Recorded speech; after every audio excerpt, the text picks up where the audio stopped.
Mr. Speaker, I want to welcome the people back to the people's house. We brought a megaphone because you cut our people off and you cut their representatives off from the microphone time after time after time after time after time again. And there comes a time where people get sick and tired of being sick and tired. I was going to rise today and talk about how this bill is a solution in search of a problem, but I believe that my colleagues on the other side of the aisle already know that. This is about erasing a group of people. It's about fear-mongering. It's about waging a culture war. It's about manufacturing a crisis to distract from the failures of this majority, to do the will of everyday Tennesseans. And many of you know that. Because the truth be told, if we wanted to address the issue of obscenity and what is harmful to minors, my colleagues on the other side of the aisle would not need a bill in the House of Representatives. What they would need is a mirror. It is this majority that until last year defended a member from Waynesboro who admitted to being a child molester when he was a coach. It was my members on the other side of the aisle, my colleagues, who defended a speaker, the former speaker, despite his continuous acts of lewd and inappropriate behavior, including with interns. It was my colleagues on the other side of the aisle who defended a president who talked about grabbing women inappropriately with no shame. This bill is about obscenity and things that are harmful to children. That is what I'm staying on, Mr. Speaker. If we want to look at what is seriously harmful to children, let's have a bill to ban children from going to these Bible camps where they're being sexually assaulted with the Southern Baptist Convention. Let's go after real threats to our youth. Let's go after the predatory behavior in your own districts, clergy in your own congregations, harming youth. Weekly, we read about this in the news, my colleagues. I'm saying this to just say, let's be serious about what this is about. Let's be serious about what's at stake here. We're not going to pay a CEO salary for a person who can flip a hamburger. I was raised in a single wide trailer, raised very poor. My dad taught us to work. I started a business with nothing. There is nobody that's a victim here unless you want to stay a victim. Today, a cashier at Walmart in Nashville would have to work more than 823 years to earn what the company's CEO, Doug McMillon, was paid last year. You know, we constantly tell people to pick yourself up by your bootstraps, but we constantly are changing the materials from which these bootstraps are being made, or giving people no bootstraps at all. It is an unequal system. And while there are a few examples of successes, overall, systemically, we see that across race, across geography, people in Tennessee are struggling and are stagnant, and the pandemic exacerbated these issues for our constituents. According to a national survey, more than 52% of Republicans and 66% of Democrats are concerned with the excessive income inequality between CEOs and workers. And so this is a bill that is not about left or right. It's a moral issue of right and wrong. We should no longer subsidize these businesses, these models of business that create obscene amounts of wealth for a few at the top, while our working class constituents in my district and in your district are suffering. Do you believe that those folks are locked in those jobs for the entirety of their lives? Sponsor recognized. Thank you.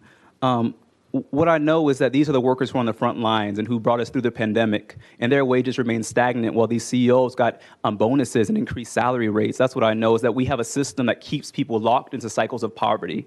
And so people there, we don't, the American dream that my grandparents talked about was that you could go up. But we see our system now, there are all these barriers and blockades from helping people advance their lives to live lives of dignity. We see this massive income inequality that did not exist when many of these members on the committee were my age. We did not see this massive, obscene amount of wealth inequality. This is a rather new phenomenon we're seeing in our country, and so people are stuck and trapped. These are my constituents, your constituents in Knoxville as well, who are suffering in these low-wage poverty jobs. I'm working 2 jobs trying to make ends meet. I'm working 2 jobs for full-time jobs for part-time wages. It is immoral. You stated that we don't know why the shooting occurred. You say that we're going to do everything we can to stop these shootings from happening again and again and again. But we know how it occurred. And this legislation does nothing to address the root of these issues, which is the proliferation of military-grade weapons Representative Jones, in our communities. Representative Jones, if you have a question on the bill, make your question known. We do not need pontification, sir. We have a right to make a statement, and for my No, community, sir, you have a right to ask questions. what would your bill do to prevent today's mass shooting? Putting locks on doors, having more security, that would do nothing to address what is the root cause, which is this proliferation of military-grade weaponry in our schools. This does not happen in any other nation. Can you name any other nation where they keep having school shootings, Representative Lambert? Can you name any other Western nation that this happens in? Can you give me an example? The chair will intervene here. It's clear that he wants to be expelled. That's why he refers to all of you as a dishonorable house. He and two other representatives effectively conducted a mutiny on March the 30th of 2023 in this very chamber. He insulted each and every one of you, effectively convicting you of being beholden to interest groups rather than voting your conscience. How dare he act like he's your equal? How dare he come before this body and not bow down? That's what Representative Bulso was saying, and that's what he told me on the elevator 2 days ago when he tried to incite violence against me and got in my face and said, "You are a damn disgrace." When I hear Representative Bulso's statement, it reminds me that there are people in this chamber whose real offense is not what we did, but that in breaking decorum, we asserted our humanity, we asserted the voices and humanity of our district, we asserted our dignity as equal members of this body, who you would rather have silenced, who you would rather have not hear, who you would rather have back somewhere else instead of up here as your equal. The next day, I was shocked to get messages. Shocked to get copies of articles that House Speaker Cameron Sexton went on national television to lie to the world and say that what happened in this well was an insurrection. What happened out in those halls was an insurrection. I was shocked to have the Speaker of the House condemn mothers and children and grandmothers and parents and concerned citizens, clergy, lie on them and say that they were violent insurrectionists. And I think that he owes the people of Tennessee an apology. Because at no point was there violence. At no point did we encourage violence.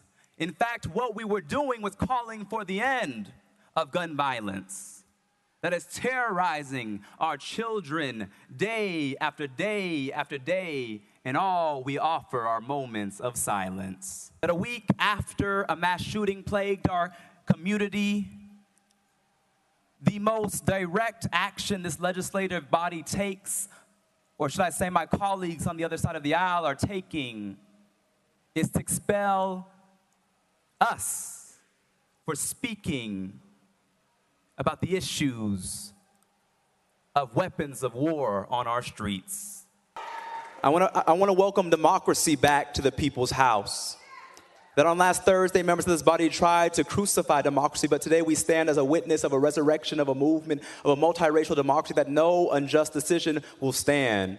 And that this represents the point that there comes a time where time itself is ready for a change, that time has come back here in Nashville, Tennessee. That truth crushed to the ground will rise again, that what you intend for evil can be used for good, to restore the heart of democracy in our state. And so I come here to stand with my constituents, with the people of Tennessee, to say that no unjust attack on democracy will happen unchallenged. That the abuse of this body will not happen in the comfort of silence. And so I come here most importantly, though, not as an individual, but I come here to say that the people of District 52, 78,000 people, have a voice in this chamber once again. I'm hopeful for the days ahead for Tennessee, not because of the actions of this body, but because of the actions of the people out there and the thousands gathered outside this chamber right now who are calling for something better, who responded to your attacks on democracy with an attack of a mass movement for social justice and racial justice and economic justice to restore the heart of our state.